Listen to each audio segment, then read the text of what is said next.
Di negeri yang berikrar bahwa pendidikan adalah hak setiap anak bangsa, masih ada jutaan anak di Indonesia yang tidak bersekolah. Bukan karena tidak ingin, tapi kadang hidup memaksa mereka memilih jalan berbeda. Nama saya Bagus William. Jadi waktu itu saya kan main, saya dibonceng kan. Nah, itu kecelakaan nabrak mobil, parah, tidak bisa bangun. Jadinya dibawa ke rumah sakit 2 minggu kurang lebih di daerah sini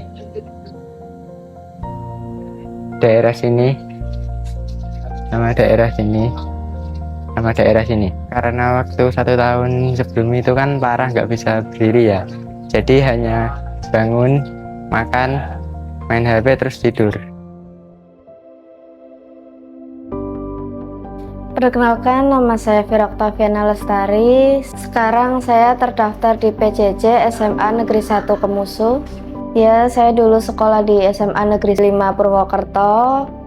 Terus waktu itu kelas 2 saya keluar karena masalah keluarga. Akhirnya sama tante disuruh ke sini. Waktu udah nggak sekolah langsung ke Boyolali, terus kerja di toko listrik. Terus pernah sempat juga di konter, terus akhirnya keluar, sekarang kerja di salon. Biar nggak bebanin tante di sini gitu, biar ada kegiatan juga. Berdasarkan data, masih ada 2,4 juta anak tidak sekolah atau ATS usia 16-18 tahun. Mereka seharusnya berada di jenjang pendidikan menengah, sebuah fase yang sangat krusial yang menjadi jembatan antara dunia kerja dan pendidikan tinggi.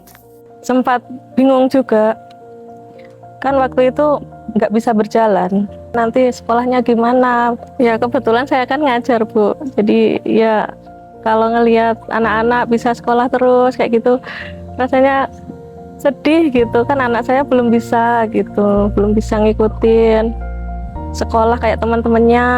Jadi sebagai orang tua kan kami juga berpikir terus mencari solusi gimana supaya anak saya itu bisa lanjut sekolah, tapi keadaannya juga kayak gitu. Terus saya cari-cari info lain, ternyata ini dapat juga sekolah yang bisa dari rumah gitu. Terkait dengan siswa yang kami dapatkan di PJJ, ada 2 siswa yang menghubungi kami melalui chat WA. Karena kami membagikan informasi terkait dengan PJJ melalui media sosial dan selebaran yang dibagikan ke berbagai tempat termasuk di kelurahan atau di desa-desa. Kemudian pada sekitar bulan Juni, Mbak Vira Oktaviana Putri itu menghubungi kami lewat chat WA. Beliau menyampaikan bahwa ingin melanjutkan sekolah karena mengalami masalah keluarga. Sedangkan untuk Mas Bagus William, beliau rumahnya di Gemolong, menghubungi kami melalui ibunya lewat WA juga, yang kebetulan mendapatkan nomor kami dari saudaranya yang mengajar di Kemusu. Kemudian beliau menyampaikan, Pak, anak saya ingin sekolah, akan tetapi ada keterbatasan di aktivitas keseharian karena dia mengalami kecelakaan hingga menyebabkan patah tulang di 4 tempat. Untuk datanya kami simpan dulu, kami menunggu pembukaan SPMB secara resmi dari kementerian. Membiarkan mereka terhenti berarti membiarkan mereka kehilangan kesempatan meningkatkan kualitas hidup serta kualitas SDM Indonesia. Pendidikan jarak jauh jenjang pendidikan menengah menjadi pintu bagi Bagas dan Vira serta jutaan ATS lainnya untuk kembali belajar.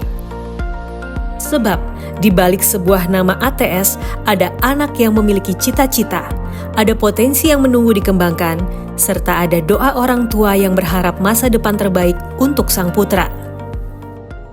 Karena ingin mencapai cita-cita saya itu di wirausaha. Impian dulu gitu, cita-cita pengen jadi punya salon, pengen jadi MUA gitu, biar orang tua juga bisa bangga.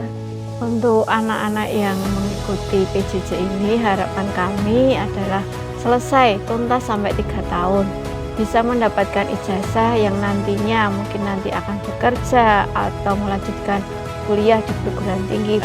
Tidak ada yang tidak mungkin, meskipun anak-anak belajar lewat daring, sama, mendapatkan hak yang sama dengan anak-anak yang sekolah reguler. Kini, Bagas dan Vira telah kembali. Mereka memulai lagi apa yang sempat terhenti, dan perjuangan mereka nanti menjadi tanggung jawab kita bersama sebagai bangsa.